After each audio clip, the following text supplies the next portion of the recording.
Terima kasih Anda masih bersama kami. Bagi Anda yang baru saja bergabung, kami hadirkan kembali 3 berita utama hari ini.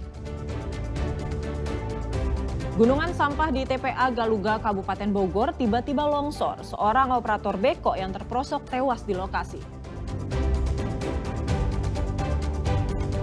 Seorang ayah tega mencabuli anaknya yang masih di bawah umur berulang kali selama 6 tahun. Jasad wanita penuh luka bakar di kamar kos diduga dibunuh sang kekasih yang merupakan anggota polisi.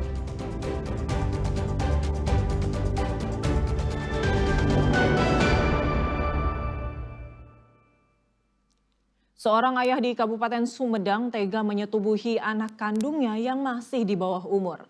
Aksi pelaku dilakukan sejak korban masih berusia 8 tahun.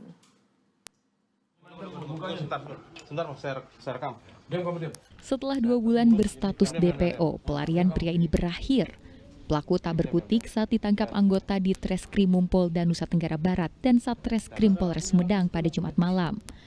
Pria berusia 33 tahun asal Kecamatan Pamulihan Sumedang ini ditangkap usai dilaporkan karena menyetubuhi anak kandungnya sendiri.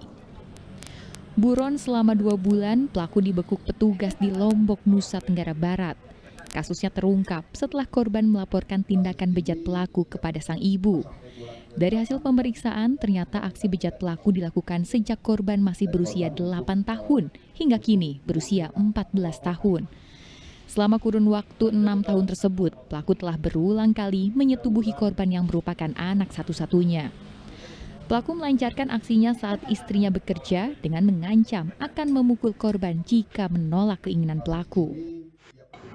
Dengan modus operandi memaksa korban untuk bersetubuh sebanyak 8 kali. Jika tidak mau melayani atau melakukan persetubuhan, diancam dengan pemukulan. Pemukulan. Kemudian diancam dengan tindak pidana kekerasan lainnya, sehingga yang bersangkutan korban mau melakukan ajakan tersebut. Yang mana untuk yang ke-8 kalinya korban berjanji untuk tidak melakukan persetubuhan lagi karena ini yang terakhir menurut pengakuan tersangka. Korban saat ini mendapat pendampingan dari Dinas Pemberdayaan Perempuan dan Perlindungan Anak Kabupaten Sumedang, sementara pelaku terancam hukuman penjara 20 tahun. Agun Gunawan melaporkan dari Sumedang. Keluarga wanita yang ditemukan tewas di dalam kamar kos dengan luka bakar meminta kepolisian mengusut tuntas kasusnya. Dugaan kuat, pelaku pembunuhan adalah pacar korban yang merupakan anggota Polres Indramayu. Suasana duka masih menyelimuti kediaman Putri Apriani di Desa Rambatan Wetan, Kecamatan Sindang, Kabupaten Indramayu. Sejumlah kerabat dan teman korban terus berdatangan untuk menyampaikan belasungkawa. Pihak keluarga tak menyangka wanita berusia 21 tahun itu tewas dengan kondisi mengenaskan di dalam kamar kosnya. Sang ayah terakhir berkomunikasi dengan korban sehari sebelum jasad ditemukan. Korban meminta uang sebesar 35 juta rupiah kiriman dari ibunya yang bekerja sebagai TKW di luar negeri. Itu ada ibunya itu transfer ke rekening si Putri Apriani. Terus dia suruh diambil lah gitu, karena mau digunakan untuk keperluan lah, untuk kade sawah. Kira-kira nominalnya berapa itu? Nominal kurang lebih 35 jutaan.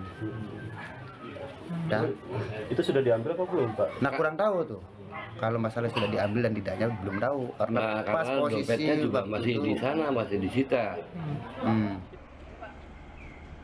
Sementara pengacara korban menduga pelaku pembunuhan adalah kekasih korban yang merupakan anggota Polres Indramayu. Hal itu diperkuat dengan temuan handphone dan motor sang kekasih di kosan korban. Satu milik pacarnya itu, ya, oknum polisi itu.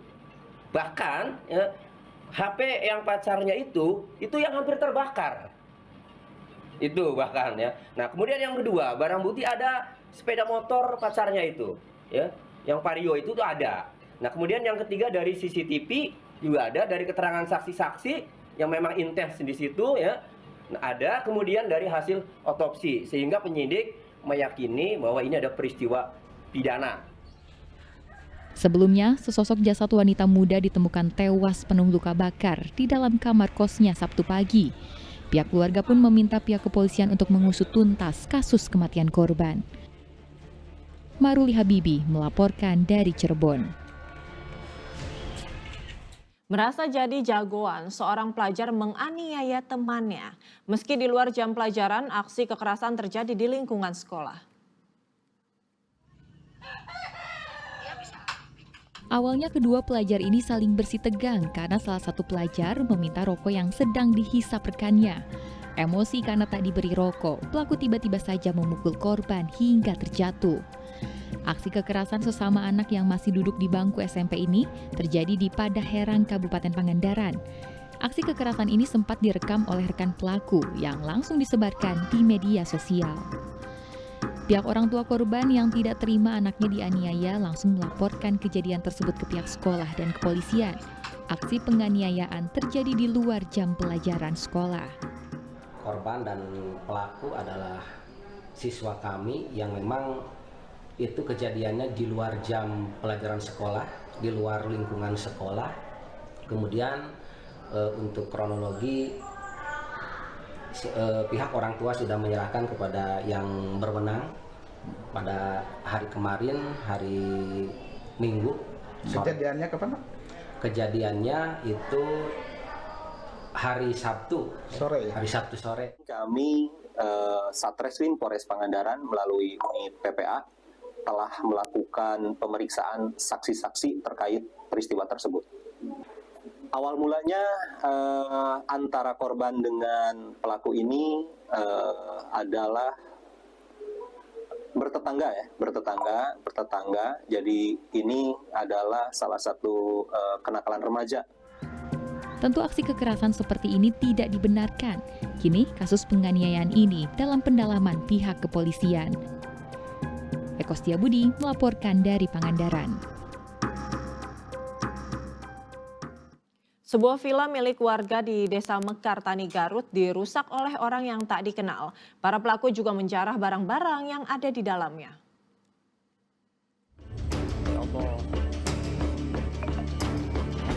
Entah apa motifnya, namun bangunan ini dirusak dan seluruh kaca dipecahkan oleh orang tak dikenal. Villa Bukit Gamping milik pemerintah Desa Mekartani, Kecamatan Singajaya, Kabupaten Garut, kini kondisinya rusak parah. Perusakan homestay ini diduga dilakukan dengan sengaja.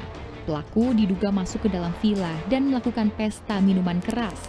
Pasalnya di lokasi ditemukan sejumlah botol alkohol 70%.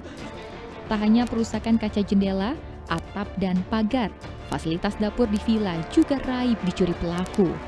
Akibat peristiwa ini kerugian ditaksir mencapai puluhan juta rupiah. Kejadian perusakan ini telah dilaporkan ke polisi dan dalam penyelidikan. Katanya itu villa ada yang merusak. Pas waktu itu langsung dilihat ke sini. Oh iya, semuanya udah pada rusak.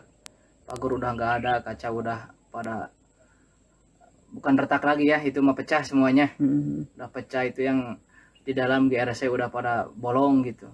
Menurut informasi ya sama orang-orang yang lagi mabuk, di dalamnya itu ditemukan ada bekas alkohol 70% dan ada juga percikan-percikan darah yang sangat banyak. Bagian GRC ada, bagian perlengkapan alat dapur sudah habis semuanya. Jadi selain dirusak dijarah juga gitu, Pak? Iya, dijarah juga. Villa itu milik pemerintah desa, berada di lokasi di perbatasan. Lebih ininya berada di perbatasan Kabupaten Tasik. Kebetulan villa tersebut berada jauh dari pemukiman. Kalau kerugian berapa tuh, Pak? Untuk kerugian setelah dihitung-hitung ditaksir di antara 20 jutaan lebih. Warga berharap pelaku segera ditangkap. Pasalnya, aksi perusakan ini meresahkan warga sekitar yang ingin mengunjungi villa. Eko Setiabudi melaporkan dari Garut.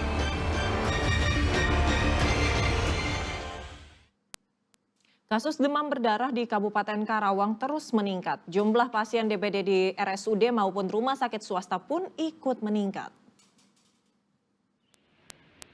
Dinas Kesehatan Karawang mencatat kasus DBD di tahun 2025 mengalami peningkatan. Saat ini jumlah warga yang terserang DBD mencapai 4.782 orang. Dari jumlah tersebut, 16 orang dinyatakan meninggal dunia. Perubahan cuaca yang tidak menentu serta kondisi lingkungan yang kotor diduga menjadi penyebab tingginya kasus penyakit demam berdarah. Untuk mencegah penyakit DBD, Dinas Kesehatan mengimbau masyarakat untuk memberantas sarang nyamuk dengan membersihkan lingkungan. Ini harapannya setiap rumah itu ada satu orang yang bertanggung jawab untuk memastikan di rumah itu tidak ada jentiknya, yaitu juru pemantau jentik. Ya. Di mana itu? Ya, tadi ya, di tempat penampungan air, kemudian juga misalnya di kontainer dari dispenser, tempat penampungan air, kemudian perangkap nyamuk ataupun barang-barang bekas ini yang utama. Ya, barang bekas harus mendapatkan perhatian, ya. Termasuk di rumah sakit pun, ketika sudah di rumah sakit, pemantauan tata laksana di rumah sakit harus juga standar agar benar-benar semua pasien yang sudah datang ke puskesmas atau rumah sakit mendapatkan penanganan sesuai standar dan terselamatkan.